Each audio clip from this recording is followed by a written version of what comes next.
Okay, get ready. I have been surprised to read some comments on this speech I delivered at the recent Conference of Education Ministers. I inaugurated the conference. I did not speak on any resolution, nor indeed did I see any resolution. I have not yet seen the precise resolution passed by the conference, though I have heard about it. I laid great stress in my speech on the necessity of a considerable number of our people knowing a foreign language and more especially English. This was in relation to our development program and our second and subsequent 5-year plans. I pointed out that it would not be possible for us to go ahead with these plans unless there was a high standard of technical and scientific education, and that this standard could not be obtained at this stage without a full knowledge of at least one foreign language.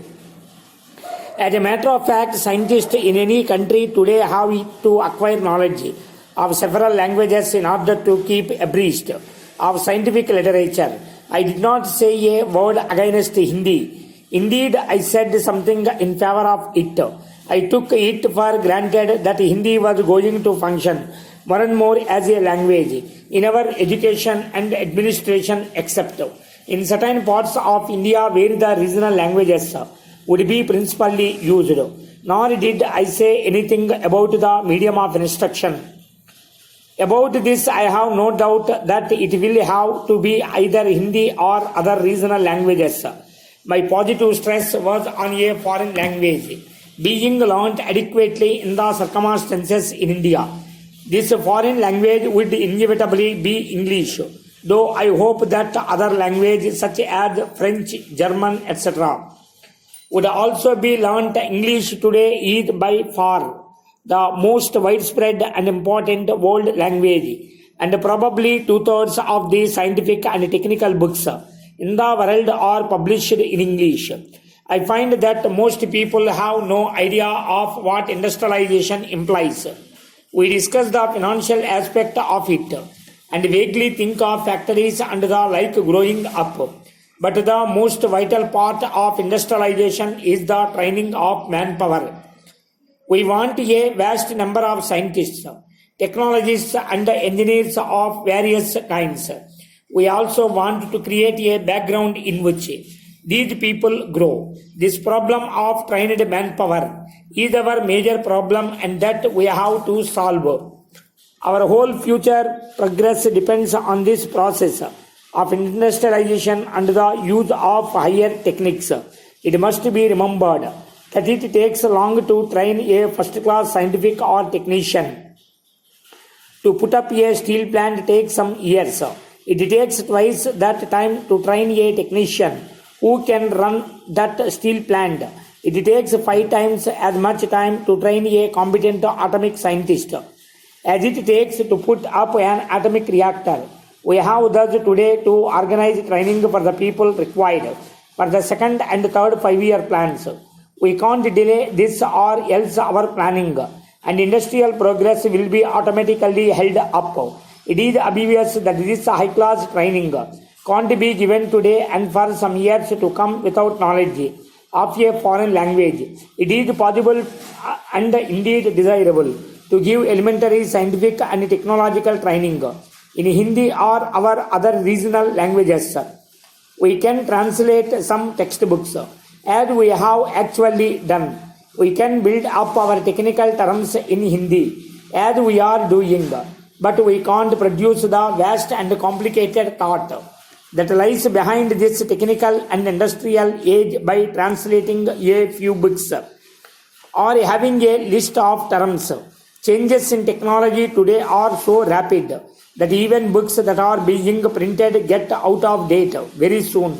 Every scientist has to keep up to date by reading many scientific and technical periodicals, usually in several languages. For this and other reasons, it seems to me essential for us to continue in a big way adequate teaching of English as a second language. I say English because that is the easiest foreign language for us to learn and is the most important. We should learn other foreign languages also. Personally, I think that even from the cultural point of view. In addition to the point of view of developing and widening the scope of Hindi and our other languages, it is necessary for us to keep in intimate touch with and have adequate knowledge of foreign languages. Only thus can the stream of thought come to us from various parts of the world. This will enrich Hindi and gradually make it a vehicle of this new thought, which will go to other countries, possible through Hindi. I fear that many of our people have little conception of the world we live in, this world of automation and atomic energy. We are living through a period of revolution, and we have to face a struggle for revival for our country and not merely for achieving a higher standard. I am coming here today from Bihar, where I performed or helped in the opening ceremony of a very magnificent piece of work of Indian engineers, the Great Dam. This, I am told, is the longest in the world. A day before that, I performed or participated in a completely different function at Nalanda, a great university center of 1500 years ago in Magadha, which is now Bihar. At this place where the ruins of the university still exist, my mind went back to the days of the Buddha. I thought of his message, which apart from its religious significance was a message of tolerance, a message against superstition, rituals and dogma. It was a message essentially in the scientific spirit. The Buddha asked no man to believe anything except what could be proved by experiment and trial. All he wanted men to do was to seek the truth and not accept anything on the word of another, even though it be of the Buddha himself. That seems to me the essence of his message, besides tolerance and compassion. And it struck me that the message, far from being out of date today, had a peculiar significance in this world of ours.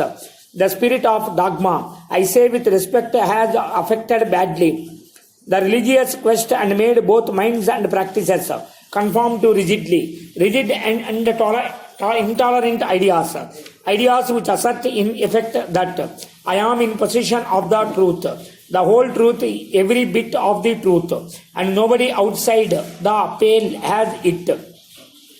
Narrow men's minds, shutting the door against a tolerant and objective approach, where men not only look up at the heavens without fear but are also prepared to look down into the pit of hell without fear. It seems to me that people in the Buddha's time were more advanced in tolerance and compassion than we are, although they were not so advanced in technology and science. While I was there, it struck me that quite apart from the religious issues, there might be something worthwhile in the traditional view of life, because it is a tolerant view of life.